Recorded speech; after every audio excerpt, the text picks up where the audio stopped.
कौन कर सकता है संविधान खत्म? ये मैं सवाल बार बार उठाती हूँ। कॉन्स्टिट्यूशनल अमेंडमेंट अलग होता है, लेकिन संविधान खत्म करना ये किसी के बस की नहीं है। विनोद जी बोलिए। सुचरिता जी, आपके एक नेशनल टीवी चैनल पर बैठ करके एक पार्टी की प्रवक्ता ने सीधा लोगों को भड़काने की, देश विरोधी षड्यंत्र रचने की कोशिश की है। मैं सीधा कहता हूं, उनको माफी मांगनी चाहिए। क्या आखिरकार किसने बोले? या तो नाम बताएं कि किसने कहा कि संविधान खत्म कर देंगे। अच्छा, और नहीं तो उसके बाद माफी मांगे तुरंत। बेचारे पढ़ते नहीं है। अरुण गोविल अभी वो बोली है आपके जो राजस्थान के उप मुख्यमंत्री हैं। अरे कहाँ का संविधान खत्म कर देंगे? आपने कहा आर्टिस्ट कलाकार दर्जनों क्योंकि हमें संविधान बदलना, आपने कार्रवाई नहीं की, आपने कार्रवाई नहीं की, आपने कार्रवाई की मांग की, लेकिन दर्जनों लोग बोल रहे थे कि संविधान बदलना इसलिए 400 सीट चाहिए। आपने उन पर कार्रवाई क्यों नहीं की? आपने उनको टिकट दिया, आपने उनको चुनाव में लड़ाया, आपने उनके लिए प्रचार किया। ये क्या बात है भाई? आपने अक्सर क्यों नहीं लिया? इकोनॉमिक सलाहकार जो होते हैं वो आर्टिकल लिख देते हैं। 2015 में मोहन भागवत जी जब बिहार में कहते हैं तो कहते हैं कि संविधान की समीक्षा होनी चाहिए और जो आरक्षण है जाति आधारित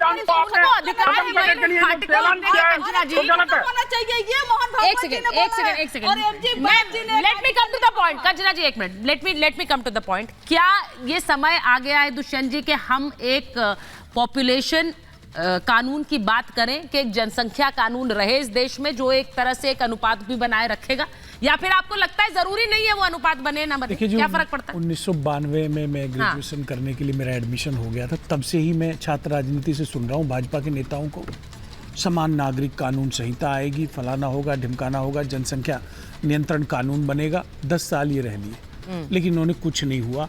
3 चरण के चुनाव में जब पिछड़ गए हैं तो अब ये सारी बातें कर रहे हैं। लेकिन पीएमओ का आपने बड़ा अच्छा मुद्दा उठाया कि भाई ये पीएमओ की सलाहकार परिषद की रिपोर्ट है। पीएमओ को छोड़िए, पीएम साहब कह रहे हैं टेम्पो भर के काला धन तो उद्योगपति कांग्रेस को दे रहे हैं, ऑथेंटिक ही होगा जब ही तो कह रहे हैं। प्रधानमंत्री कोई बात फर्जी तो कहते नहीं। फिर भाई आपकी ईडी कहाँ गई थी? अरे फिर आप टॉपिक चेंज कर रहे हैं, मैंने क्या बात करी है? टॉपिक चेंज नहीं कर रहा। पीएमओ की प्रामाणिकता कितनी रह गई है इस मुद्दे को उठा ला। आप एक दिन लेट है। आज बात जनसंख्या बुलाना चाहिए था कल मुझे गंभीर विषय पे। तो देखिए पीएमओ की प्रासंगिकता कम हुई है, लोग विश्वास नहीं कर रहे। मैंने आपसे दूसरा सवाल पूछा, आप पीएमओ पर सवाल उठाइए, आप प्रधानमंत्री पर सवाल उठाते हैं, वो अलग बात है। मैंने पूछा कि क्या जनसंख्या कानून का समय आ गया है? देखिए पहले कास्ट सेंसस होगा, आर्थिक सर्वे होगा, उसका जनसंख्या कानून से क्या लेना देना? अगर कोई समुदाय ऐसा है, मैं बताना चाहता हूं, हम सुझाव देंगे, कोई समुदाय ऐसा है कि उसकी जनसंख्या गिर रही है तो उसको मेंटेन करने के लिए, बार-बार ये बात कहा जाता है कि संसाधनों पर एक स्ट्रेस है, सरकार योजना बनाए, उस पर विचार करने की जरूरत नहीं है। शिवम, आप लोग सिर्फ विचार करते रहेंगे, बोलते रहेंगे बयानों में कि हम एक ला रहे हैं कानून, उसके ऊपर लॉ कमीशन इनवाइट करेगा सुझाव, लेकिन कुछ होगा नहीं। सुचारिता जी, इस देश में हमें इसी तरीके से ताने मारे जाते थे, चाहे वो 370 का विषय हो, चाहे वो राम मंदिर का विषय हो, चाहे वो सीएए का विषय हो, चाहे समान नागरिक संहिता का विषय हो, चाहे पॉपुलेशन कंट्रोल का विषय हो। जहां भारत, प्लीज बीच में नहीं बोलना सुचारिता जी, मेरी रिक्वेस्ट है, मैं दूर हूं, इसका मतलब फायदा मत उठाइए। मैं सिर्फ एक ही चीज कहना चाहता हूं, विपक्ष जो है, इंडिया अलायंस जो है, वो अपनी चीजों को, इस बात को एक्नॉलेज करने के लिए भी तैयार नहीं है कि इस देश में मुस्लिमों की जनसंख्या जो है अप्रोक्सीमेटली 44% के हिसाब से बढ़ी है। मैं हिंदुस्तान और रिपब्लिक के दर्शकों को सिर्फ एक चीज कहना चाहता हूं, डेटा पर भी अगर आप नजर नहीं मारना चाहते मत मारिए, अपने आसपास मार लीजिए, अपने आसपास देख लीजिए, अपने गांव में देख लीजिए, अपने क्षेत्र में देख लीजिए, अपने शहर में देख लीजिए, अपने प्रदेश में देख लीजिए, किस तरीके से जनसंख्या विस्फोट की स्थिति बनी हुई है। भारतीय जनता पार्टी आज इस पर बात कर रही है, पब्लिक डोमेन में यह विषय है, हम इस पर डिबेट करते हैं और डिबेट के बाद इस चीज को भी अप्लाई करेंगे। लेकिन अगर इंडिया अलायंस वालों का बस चले तो वो इस बात को ना मानने को तैयार है कि मुस्लिमों की आबादी बढ़ी है, और ना उनको इस बात से कोई फर्क पड़ता है कि इस देश में कितना भी कश्मीर विषय हो जाए, उनको कोई दिक्कत नहीं है। उसमें इस देश में कितना भी केरला वाली स्थिति हो जाए, कोई दिक्कत नहीं है। इस देश में कितना भी पश्चिम बंगाल वाली हालात हो जाए, कोई दिक्कत नहीं है। यही प्रॉब्लम है, और इस देश की जनता को यह सोचने की जरूरत है कि जहां जनसंख्या, देश की जनता वो सोच रही है, देश के नेता बयान दे रहे हैं, लेकिन इस पर होगा क्या? समस्या ये, जैसा मैंने कहा कि हर घर में ये चर्चा होगी, अभी भी होती है, और इसीलिए इसको आगे ले जाने के लिए या इस अगर ये अनुपात बनाए रखना या फिर नहीं बनाए रखना ये खतरा है, तो इसके ऊपर क्या होगा ये आप सबको सोचना होगा। मैं एक बात ये भी बताऊं कि आज हैदराबाद में मैं थी और असदुद्दीन ओवैसी से मैंने बात की है। असदुद्दीन ओवैसी मुस्लिम आरक्षण, आबादी बढ़ने को लेकर, इन सब पर उन्होंने खुलकर बात की है। मैं आपको सुनवाना चाहती हूं कि असदुद्दीन ओवैसी ने आज क्या कहा है। असदुद्दीन ओवैसी के सामने तो पहले भी प्रतिद्वंदी खड़े हुए हैं, लेकिन उन्होंने कभी सुर्खियां नहीं बटोरी। कुछ लोगों को तो नाम तक नहीं पता था। नहीं, आप लोग हैदराबाद पार्लियामेंट की पॉलिटिकल हिस्ट्री से वाकिफ नहीं है। ठीक है। वेंकैया नायडू खड़े हुए थे 96 में, और उस जमाने में एक रेबल कैंडिडेट भी था एमआईएम का, और उसकी डेमोग्राफी कुछ और डिफरेंट थी। उसमें चिवड़ला, वैखाराबाद, तांडूर था, रंगारेड्डी डिस्ट्रिक्ट था। उसके बावजूद भी अवाम ने एमआईएम कामयाब किया। मेरे ख्याल से 75,000 80,000 से कामयाबी हुई थी एमआईएम की। फिर जितने एमआईएम के खिलाफ बीजेपी के कैंडिडेट्स थे, चाहे वो सुभाष चंद्र जी डिप्टी मेयर थे, आरएसएस का उनका चीफ है, क्या भगवान राव नाम है उनको, वो थे। तो ऐसा नहीं है कि देखिए बीजेपी से मुकाबला होता है, कांग्रेस से होता है, अब बीआरएस भी है, तो ये बोलना कि कोई है ही नहीं, सब है मैदान। मतलब आप खारिज कर रहे हैं माधवी लता जी को पूरी तरह से हैदराबाद में? नहीं, देखिए पार्टी से मुकाबला है ना। हाँ। तो पार्टी से मुकाबला होता रहेगा। ठीक है। मुझे एक चीज बताइए, वो कह रही हैं, क्योंकि मैंने उनसे भी बात की, वो कह रही है कि मैं कभी मुसलमानों या इस्लाम के बारे में कुछ गलत नहीं कहती हूँ, आप मेरा कोई वीडियो देख लीजिए, लेकिन वो सिर्फ मुसलमानों की बात करते हैं, मैं सबकी बात करती हूँ। ऐसा है ना कि जुमा 8 दिन हुआ है राजनीति में आकर, बीजेपी के मेंबर तो थे ही नहीं वो। बीजेपी के तो बीजेपी खुद के कार्यकर्ता को सोचना चाहिए कि भाई तुम में से किसी को नहीं दिया गया। दूसरा ये है कि हमारे पास पुराना पुल एक डिवीजन है म्यूनसिपल, वहाँ पर राजमोहन 4थी मरतबा कॉर्पोरेटर है, और पिछले म्यूनसिपल इलेक्शन चुनाव में अमित शाह कर कैंपेन किए थे वहाँ पर, तब भी राजमोहन जीत गया। मतलब आप भी उन पर नजर बनाए हुए हैं? हाँ? आप भी उन पर नजर बनाए हुए हैं, कंटेस्टेंट हैं वो आपके सामने। हमारे पास जो है ना, हम सब पे नजर रखते हैं। लोगों को दिखता है कि नजर नहीं रखते, सब पे नजर रखते हैं। बल्कि हमको लोग आके ये भी बोल देते हैं कि साहब इस घर में क्या हो रहा है। हाँ। नवनीत राणा कल आई और उन्होंने वो 15 मिनट वाले वीडियो पर बोला कि 15 सेकंड अगर आप हटा दो तो हम बता देंगे। हटा दीजिए ना, दिखा दीजिए हमको क्या करेंगे आप। चलिए हटाइए, मोदी जी को बोलिए चलिए 15 सेकंड हटा के देखिए क्या करेंगे आप।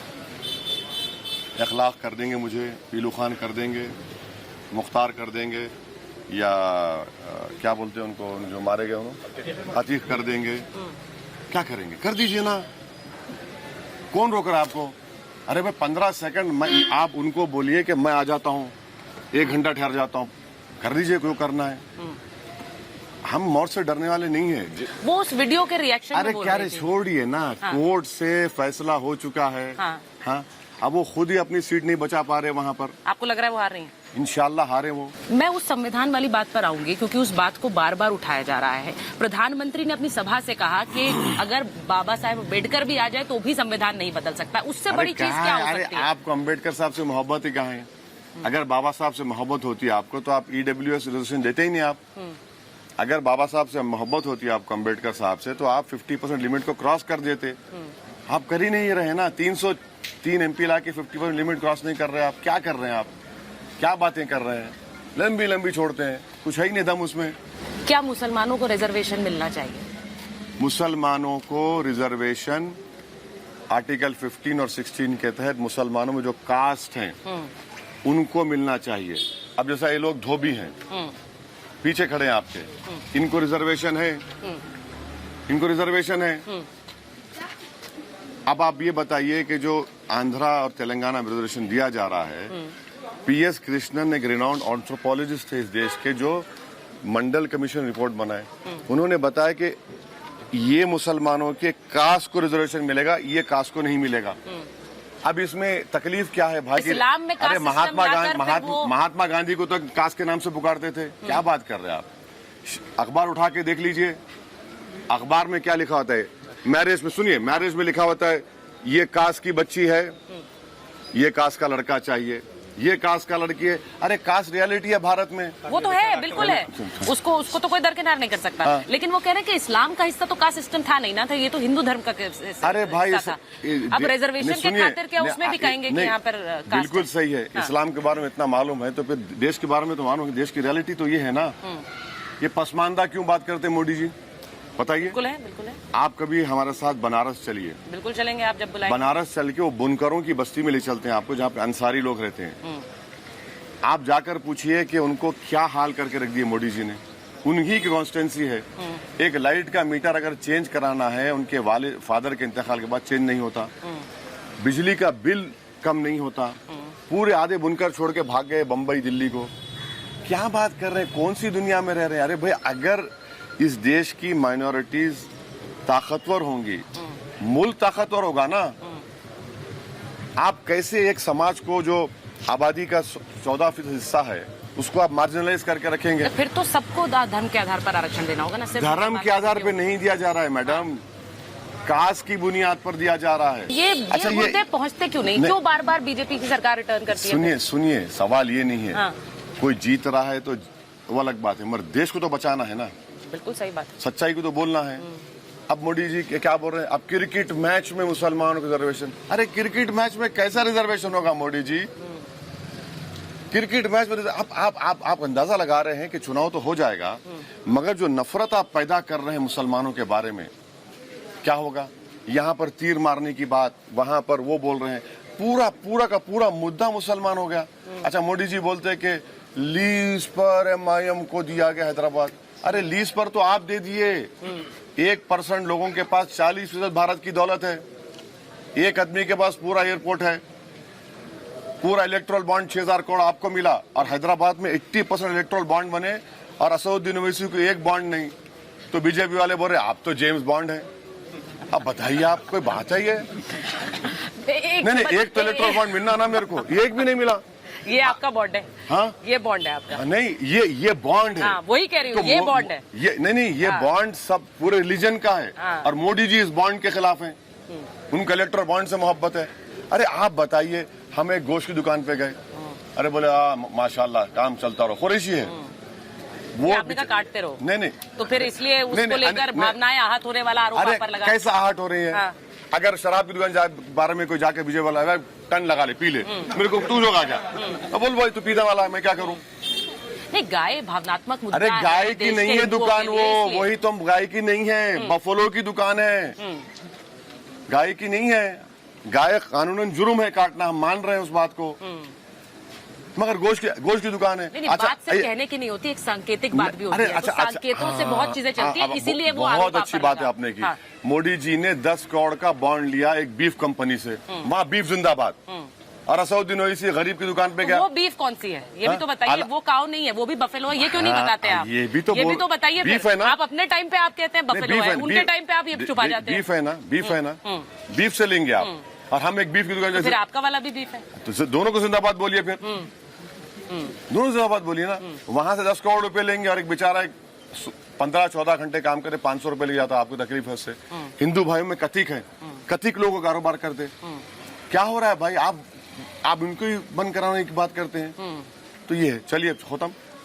असदुद्दीन ओवैसी साहब, बहुत बहुत धन्यवाद आपका समय देने के लिए।